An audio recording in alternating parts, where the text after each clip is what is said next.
Meus queridos, retornamos aqui para mais uma série de mensagens. Eu sou o pastor Ramon, aqui da Igreja Presbiteriana de Baixo Quandu.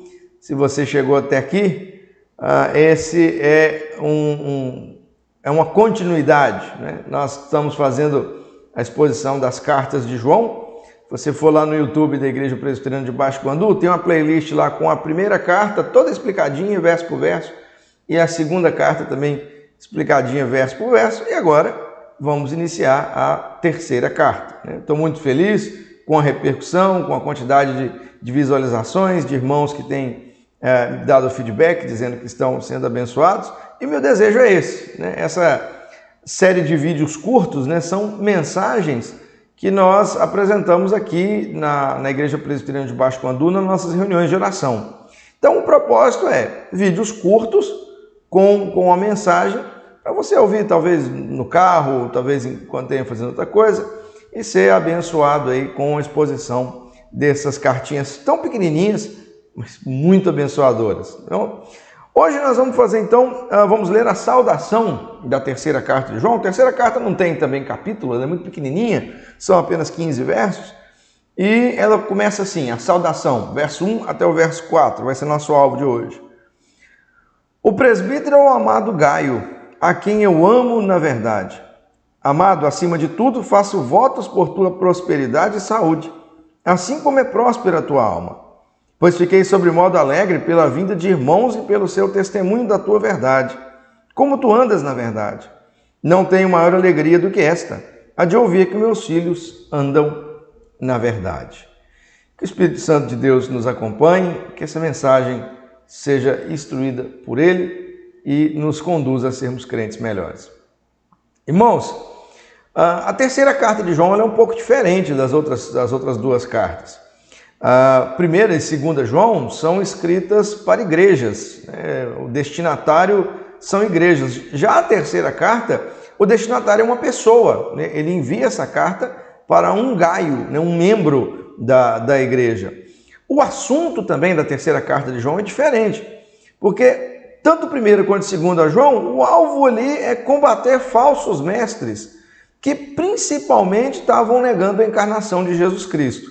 Já na terceira carta de João, ele escreve para resolver um problema missionário que acontecia na igreja de Gaio. Gaio estava sendo confrontado por um outro personagem chamado Demétrio, que estava impedindo que missionários visitassem a igreja e fizessem o seu trabalho. Vamos ver isso na próxima mensagem. Tem três personagens nessa carta: Gaio, Demétrio, Gaio, Diótrefes. Acho que eu falei que era Demétrio, que na verdade Gaio está sendo confrontado por Diótrefes, viu? E esses são os três personagens da carta: Gaio, Demétrio e Diótrefes, ou Gaio, Diótrefes e Demétrio. Hoje aqui, nessa saudação, os irmãos vão perceber como que João, ele já manifesta alegria, porque ele recebeu algumas boas notícias desse companheiro cristão, Gaio, filho na fé dele, então ele está muito feliz. A saudação vai mostrar exatamente isso, a felicidade de João por ter ouvido as boas notícias de seu filho espiritual. Olha algumas notas. João começa se identificando, e é interessante que ele se identifica da mesma forma como ele fez na segunda carta. Porque ele começa dizendo assim, o presbítero. Se você quer, volta lá na segunda carta de João, no início, nós explicamos um pouquinho de por que nós identificamos esse como o apóstolo João, embora a ideia do vídeo ser curto, então não dá para a gente pegar tudo, mas presbítero era uma forma que os apóstolos se apresentavam também. Se você for a 1 Pedro, capítulo 5, verso 1, você vai ver que o apóstolo Pedro ele se apresenta como o presbítero. Presbítero significa ancião, uma pessoa mais idosa. João já está bem velhinho, mas também é um designativo de um líder da igreja. O presbítero é um pastor da igreja, alguém que está sobre a condição de liderar a igreja. Então, João ele se apresenta como o presbítero, mas para pensar no que está acontecendo aqui, porque, gente, isso aqui é uma lição poderosa demais, é uma lição de humildade muito grande, porque João é o apóstolo, o grande apóstolo, o último dos apóstolos vivos, a maior autoridade na igreja naquele tempo, e ele se apresenta como o presbítero. Ele não dá a carteirada de apóstolo na sua carta, né? Isso aqui, meus irmãos, é um tapa na cara para quem gosta de ostentar títulos, né? Infelizmente tem muita gente que gosta de dizer, não, eu sou o pastor, eu sou o líder, eu sou isso, eu sou aquilo. João, naquela condição ali, o último dos apóstolos, a autoridade da igreja naquele momento, ele vem e se apresenta de forma humilde.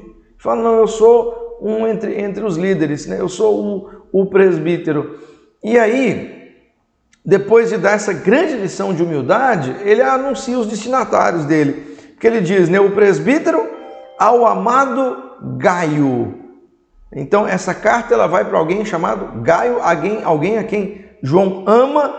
Aliás, João chama muito os seus destinatários de amados, né? Na primeira carta, por 4 vezes, ele chama os destinatários dele de amados. Capítulo 2, capítulo 3, no capítulo 4 também ele faz dessa mesma forma. E em 3 João, ele vai chamar os seus destinatários por 4 vezes. Ele vai chamar Gaio de amado.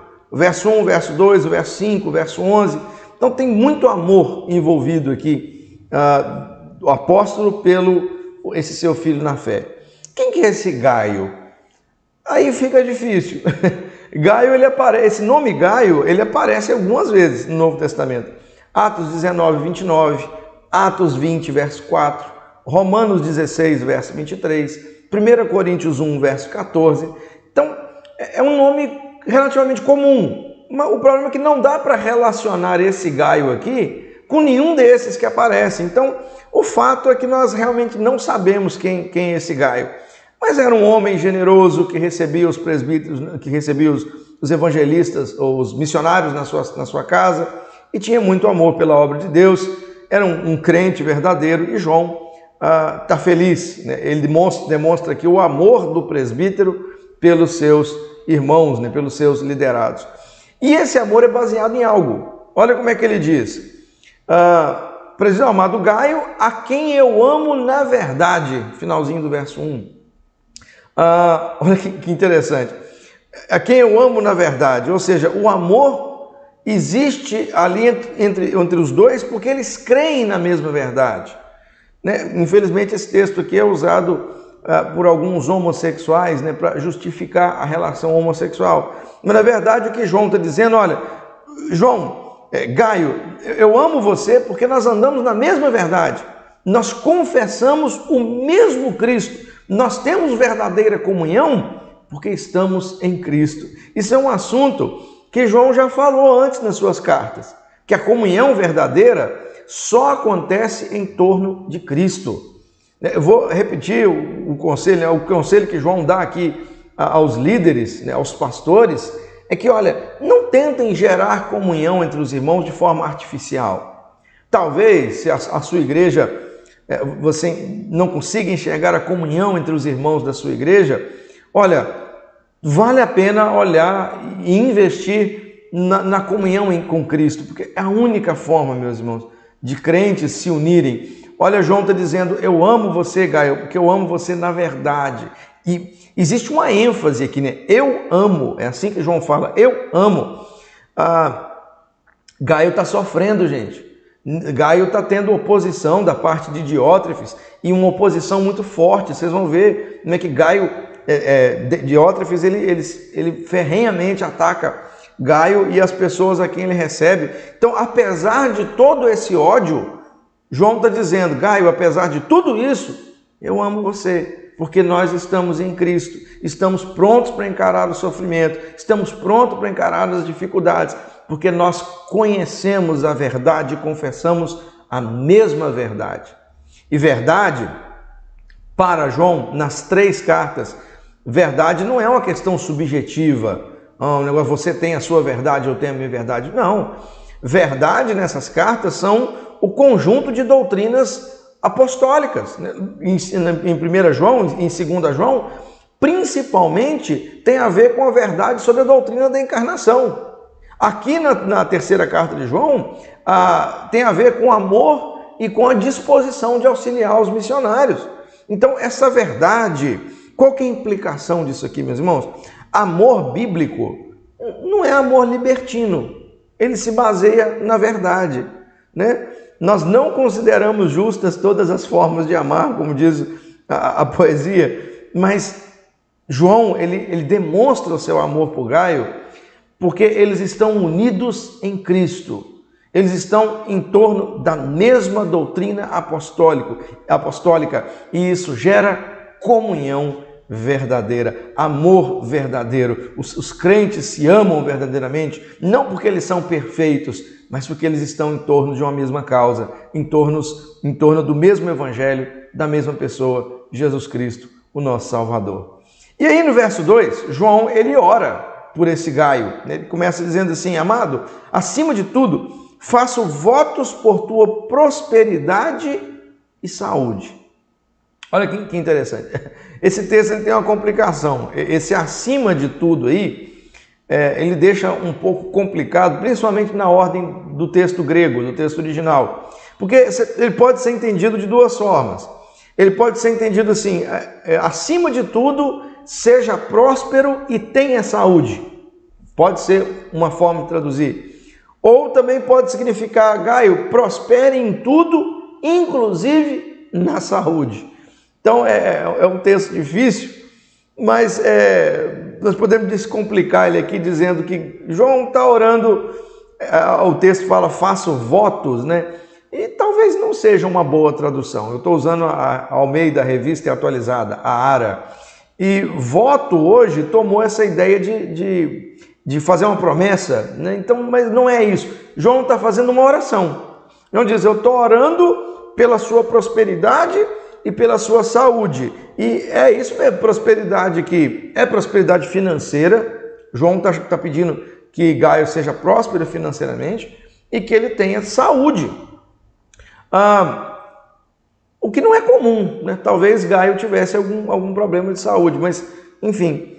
Agora, esses dois pontos são interessantes porque nos mostra que é legítimo, sim, orar tanto por prosperidade quanto por saúde. Às vezes, por causa dos excessos da dita teologia da prosperidade, às vezes a gente fica meio receioso. Mas aqui você tem um exemplo de que sim, nós podemos sim pedir para que Deus prospere financeiramente, principalmente aqueles que são generosos. Gaio é um homem, como vocês vão ver, que ele é generoso, ele põe a mão no bolso, ele auxilia os missionários no seu trabalho. E às vezes também, por causa do excesso da teologia pentecostal, que é muito carismática, nós ficamos também, descremos às vezes que Deus cura, e a verdade é que Deus cura. Então orar por saúde, pedindo um milagre, não é pecado, ao contrário, Deus nos incentiva aqui. João está dizendo: Gaio, eu estou pedindo a Deus para que você tenha dinheiro e que a sua saúde esteja sempre em dia, sempre recuperada. Não é errado pedir por isso. Quer dizer então que um crente vai ser sempre próspero financeiramente e vai sempre ter saúde? Não. Você lembra que João, ele não está prometendo isso, ele está orando por isso, ele está pedindo a Deus. Por isso que talvez voto aqui não seja uma boa tradução. Mas João está orando, está pedindo a Deus que prospere isso. Isso aqui não vai ser a realidade de todo crente. Nós sabemos que não é assim. Não é todo crente que prospera financeiramente, não é todo crente que prospera na saúde, mas João nos encoraja a orarmos por isso sim. Agora, essa oração tem uma âncora, né? Ele ancora essa oração na vida de Gaio. Olha como é que continua o verso 2, né? Seja então próspero financeiramente e em saúde, assim como é próspera a tua alma. É aqui que ele ancora a oração. Gaio, que você seja próspero financeiramente e tenha saúde na medida que a sua alma também cresça. Ou seja, à medida que você se torne um crente mais verdadeiro, que a tua prosperidade e a tua saúde cresçam nessa mesma medida, meus irmãos. Ou seja, que tudo vá bem na medida que a sua fé também está indo bem. Eu fico pensando, será que se nós pedíssemos a Deus prosperidade na medida do tamanho da nossa fé, como é que a gente ia ficar aí, gente? Será que nós íamos ter a nossa conta gorda, cheia, ou nós íamos ficar devendo? É triste, mas João está dizendo, Gaio, você é um crente verdadeiro, eu estou pedindo a Deus que à medida que você se torne um crente mais verdadeiro, a sua saúde e a sua prosperidade cresçam. E aí, a pergunta que fica é a seguinte, mas como que João sabe que Gaio está crescendo espiritualmente? Como que ele sabe isso? Porque ele teve notícias. Olha o verso 3. Pois fiquei sobremodo alegre pela vinda de irmãos lá da igreja de Gaio, e pelo seu testemunho da tua verdade, como tu andas na verdade. Então, como é que João sabe que a alma de Gaio é próspera? Porque alguns irmãos testemunharam desse amor missionário, né, que Gaio tinha. Gaio provavelmente segue a verdade e prospera na fé à medida que ele vai apoiando a causa dos missionários, à medida que ele vai dando apoio aos crentes que espalham o evangelho pelas nações. Provando mais uma vez que amor é atitude. Lembra disso que João está falando desde a primeira carta? Que o amor, na verdade, é a fé em movimento, é a fé que se move. Ou seja, amor é extremamente prático, não é aquele mero sentimento que se diz hoje. Mas,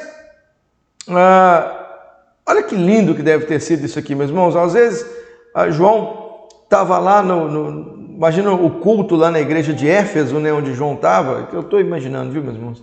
E aí chegam aqueles missionários, aí naquele momento missionário do culto ali, e falam, olha, nós conhecemos um tal de Gaio, e esse homem nos ajudou muito. Sem ele nós não conseguiríamos expandir o evangelho até onde expandimos, porque ele nos recebeu na sua casa, ele nos deu alimento, ele nos despediu com provisão. Então, deve ter sido um momento muito lindo. João está muito feliz, pois apesar de toda a oposição que Gaio tem, ele ainda ama e manifesta o seu amor no auxílio aos missionários. E aí, João expressa o quanto ele está alegre. Olha o verso 4. Não tenho maior alegria do que esta, a de ouvir que meus filhos andam na verdade. Realmente, meus irmãos, não há alegria maior para um pastor do que pessoas elogiando os membros da sua igreja. É a coisa mais, uma das emoções mais gostosas que um pastor tem. É quando você está andando na rua, alguém para, fulano é lá da sua igreja. Rapaz, mas fulano é uma pessoa tão boa, é uma pessoa generosa, é uma pessoa que faz o bem, testemunha de Cristo Jesus. É maravilhoso ouvir isso. O contrário também é muito triste, meus irmãos. Quando você para e fala, fulano... rapaz, mas aqui fulano fez isso, fez aquilo, é uma coisa muito triste. Mas João está elogiando Gaio, porque ele foi elogiado, né? Os membros da igreja, aqueles missionários, trouxeram um relatório e elogiaram ele. E aí João chama ele de filho da fé. Gaio era filho na fé de João. Gente, qual notícia alegra mais do que a prosperidade de um filho? Olha que lindo, João está dizendo, esse meu filho aí está andando na verdade, eu ensinei para ele e ele continua na verdade. Isso aqui também mostra uma implicação para nós que somos líderes, você, pastor que me ouve, a gente precisa se alegrar com a prosperidade dos membros da nossa igreja, se alegrar com a felicidade, né, com os ganhos. Os crentes precisam se alegrar com a alegria um dos outros, né? Isso é coisa muito boa. Quando você vê os irmãos crescendo, alegre-se junto. Esteja feliz também. É isso que João nos ensina aqui. Em resumo, nessa saudação aqui, o que nós aprendemos? João, então, ele recebe a visita de alguns missionários, trazendo lá boas notícias acerca de um dos seus filhos na fé, que essa pessoa é Gaio, que no meio da oposição, ele continua sendo um crente fiel. E essa notícia enche João de alegria e o faz orar, pedindo para que Deus continue abençoando a vida dele com prosperidade e com saúde. No próximo vídeo nós vamos entrar então no corpo da carta e entender um pouco mais do que está acontecendo com o amado Gaio. Por enquanto, quero terminar com algumas aplicações finais. Primeiro, especialmente aos líderes que me ouvem, seja você líder de ministério de louvor, líder de ministério ou um pastor, olha, nós devemos amar os nossos liderados e ficarmos felizes com as suas conquistas. Amar de verdade, não aquele amor, sentimento vazio que tem por aí. Não, amar se dedicando, dando tempo. Um líder de verdade, ele vai atrás, ele quer ver os seus liderados prosperando. Então, seja um servo fiel que se alegra com a alegria dos irmãos. Trabalhe para isso, com afinco. Dedique tempo da sua vida a ver a felicidade daqueles que você lidera. Irmãos, isso é transformador. Isso faz muita diferença. Você, líder, ouça este conselho vindo da Escritura. Ame os seus liderados e trabalhe para o bem dele. Segundo, o crescimento e a verdadeira comunhão de uma igreja só acontece em torno de Cristo. Gente, as 3 cartas de João falam isso. Não tem como você crescer no amor, na verdade, na comunhão, se Cristo não for o centro das suas atividades. Se você faz programações com a sua igreja, pensando só na recreação, no lazer, você não vai gerar comunhão verdadeira. Você pode até gerar um falso sentimento de união, mas união, comunhão verdadeira, só em torno de Cristo. Coloque Jesus para dentro de todas as suas atividades, leitura bíblica, a atividade de meditação na Escritura, de ensino. Não deixe Jesus de fora, porque senão você não vai gerar verdadeira comunhão. E por último, o amor pelas missões faz parte do nosso compromisso como cristãos. Quando eu digo missões, pense naqueles missionários, né, que dedicam as suas vidas a irem pregar em locais onde o evangelho talvez é perseguido, onde o evangelho ainda não havia chegado, os desbravadores, né? Essa carta vai tratar sobre isso.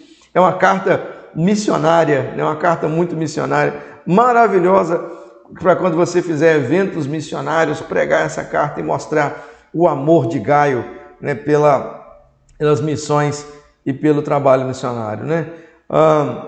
Aqui na Igreja Presbiteriana de Baixo Guandu, nós temos vários projetos de auxílio missionário, né? Nós somos uma igreja, todos os nossos segundos domingos nós celebramos como domingos missionários e dedicamos toda a oferta daquele dia à causa missionária, além de sustentarmos missionários no Brasil e também fora do Brasil. Esse auxílio nas missões faz parte do andar na verdade. Então você, pastor, você líder, dedique-se também à causa missionária, leve para a sua igreja a causa missionária. Se você procura informações, por exemplo, sobre campo de missões, eu te indico o projeto Portas Abertas. Vai lá na internet, acha o Portas Abertas, que você vai ter ali muita coisa, principalmente sobre a igreja perseguida e aprender muito sobre irmãos que carecem do nosso auxílio. Olha, que Deus o abençoe e que a 3ª carta de João também nos ensine muito e seja bênção para a sua vida. Até mais tarde.